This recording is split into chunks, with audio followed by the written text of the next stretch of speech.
नरसापूर 1 मे 2026 ला तिथे एका 65 वर्षाच्या भीमराव कांबळे या नराधमानी एका अल्पवयीन म्हणजे 3 वर्षाच्या चिमुरडीवर बलात्कार केला.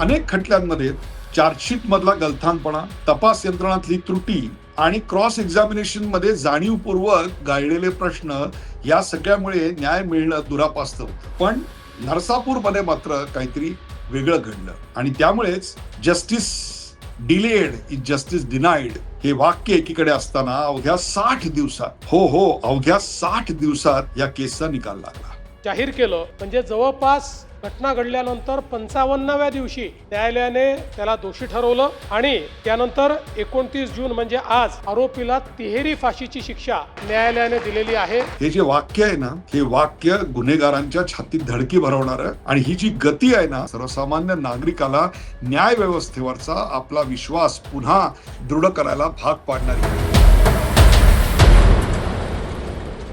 नमस्कार, द उदय निवडकर शो मध्ये आपल्या सगळ्यांचं मनपूर्वक स्वागत.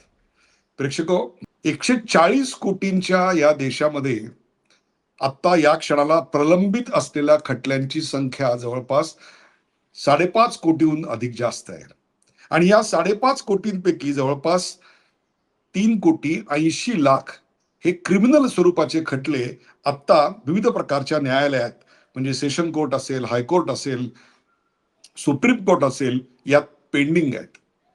40,000हून अधिक कैदी अंडर ट्रायल आहेत की ज्यांना जेलमध्ये जायचंय की बेलमध्ये जायचंय हे माहिती नाहीये.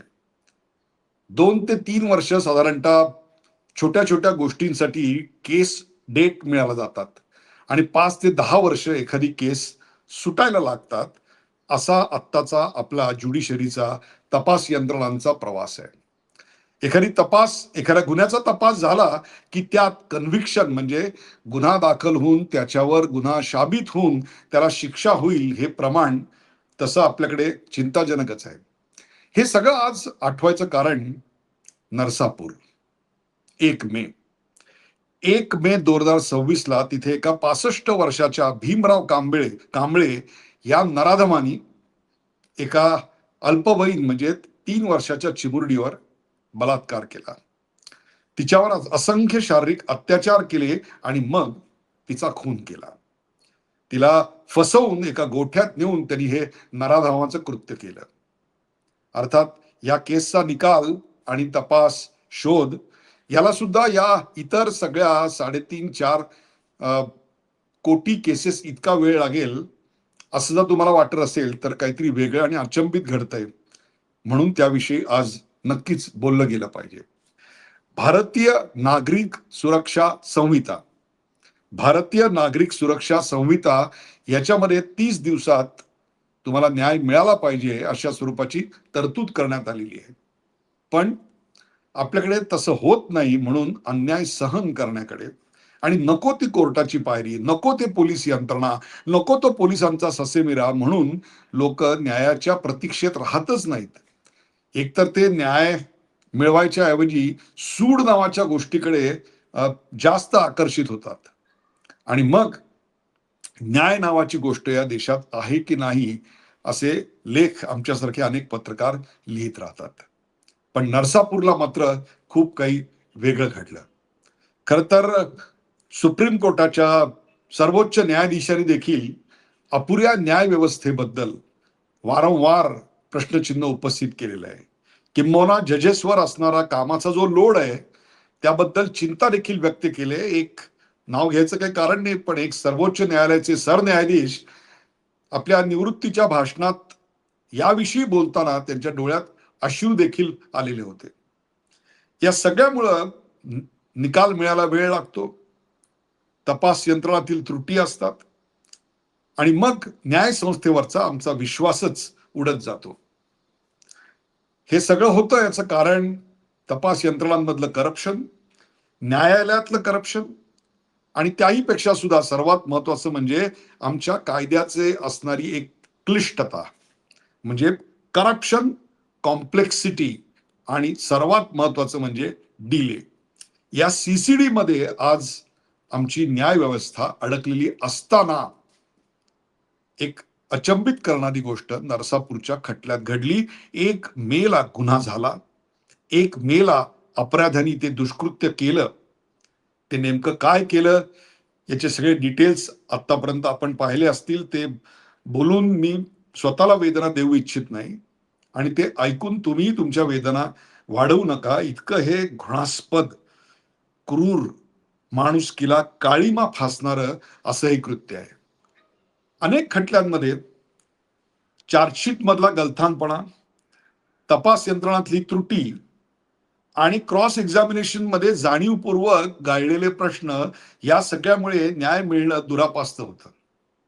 पण नरसापूरमध्ये मात्र काहीतरी वेगळं घडलं आणि त्यामुळेच justice delayed is justice denied हे वाक्य एकीकडे असताना अवघ्या 60 दिवसात, अवघ्या 60 दिवसात या केसचा निकाल लागला.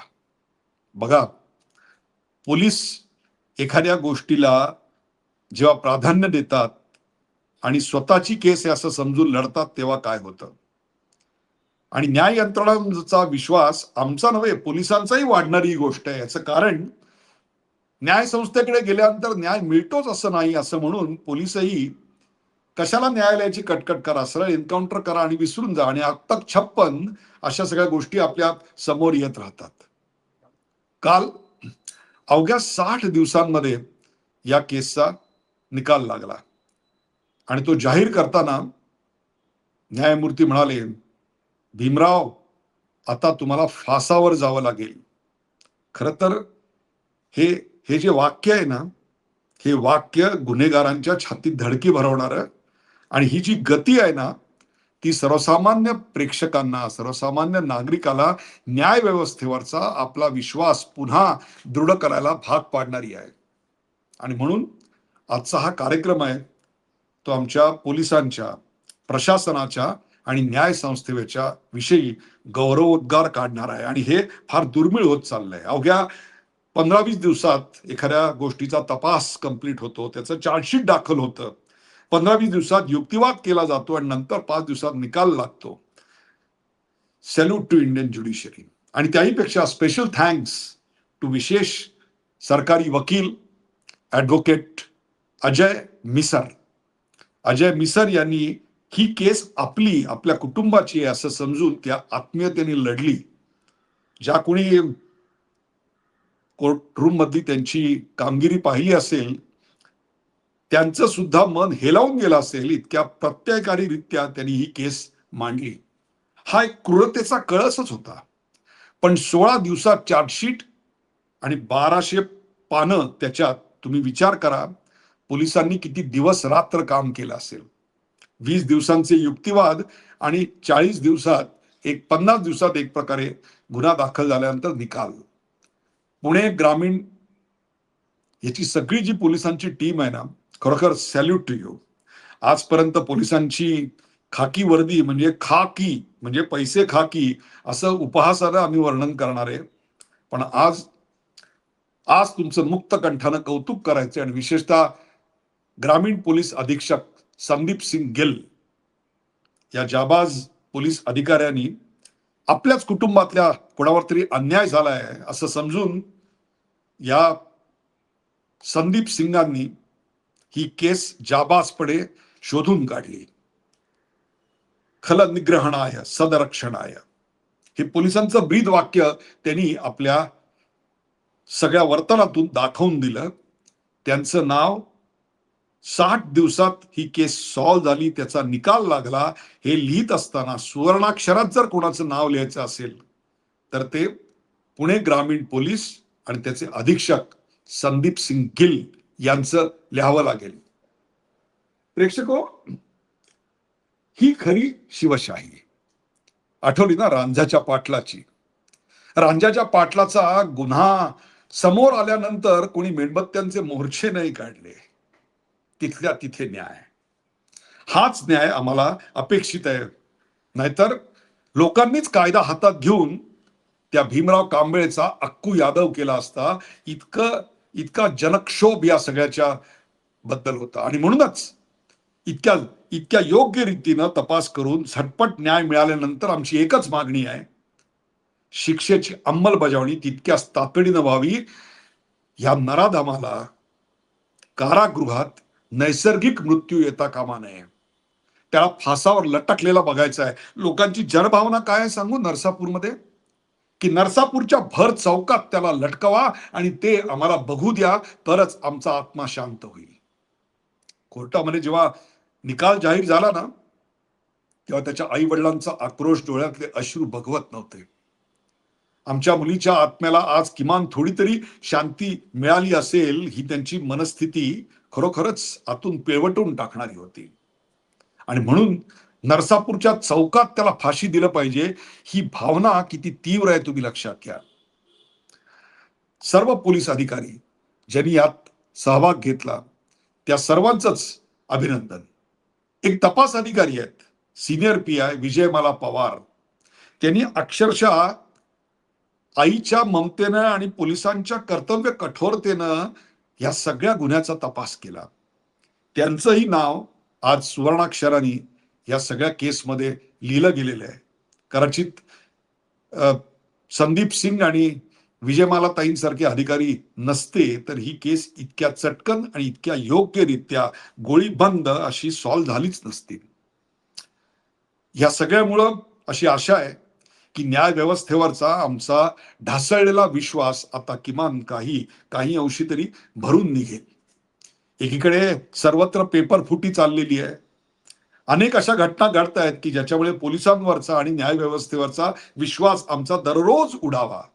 आणि दुसरीकडे अवघ्या 60 दिवसात एखाद्या केसचा निकाल लागतो.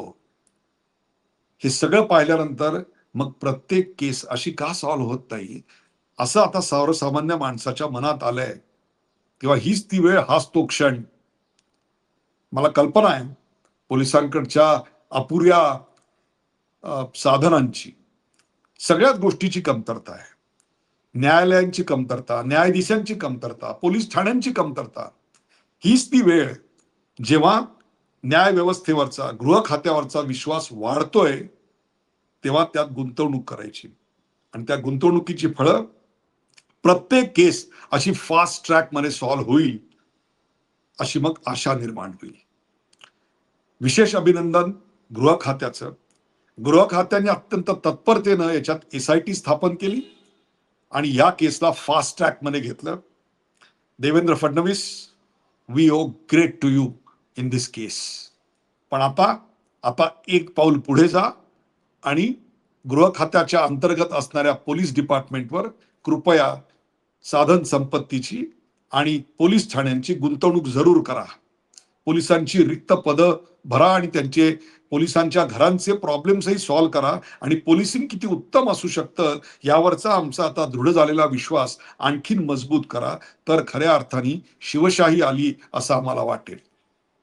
प्रेक्षको, काही भावना तीव्रपणे व्यक्त झाल्या आहेत. उदाहरणार्थ, गुन्हेगाराला नरसापूरच्या चौकात फाशी द्या. कदाचित न्यायाच्या चौकटीत हे मान्य होणार नाही, पण बघूया हा कार्यक्रम बघणाऱ्या आमच्या प्रेक्षकांची याबद्दल काय मत आहेत, तेव्हा जरूर व्यक्त व्हा. कॉमेंटमध्ये आपल्या प्रतिक्रिया लिहा. तुर्तास इथेच थांबतो. शेअर करा, सबस्क्राईब करा, लाईक करा आणि एकच परमेश्वराकडे प्रार्थना करा, पुन्हा असे कार्यक्रम करायची वेळ आणि पुन्हा असे कार्यक्रम बघायची वेळ तुमच्यावर न येवो. धन्यवाद.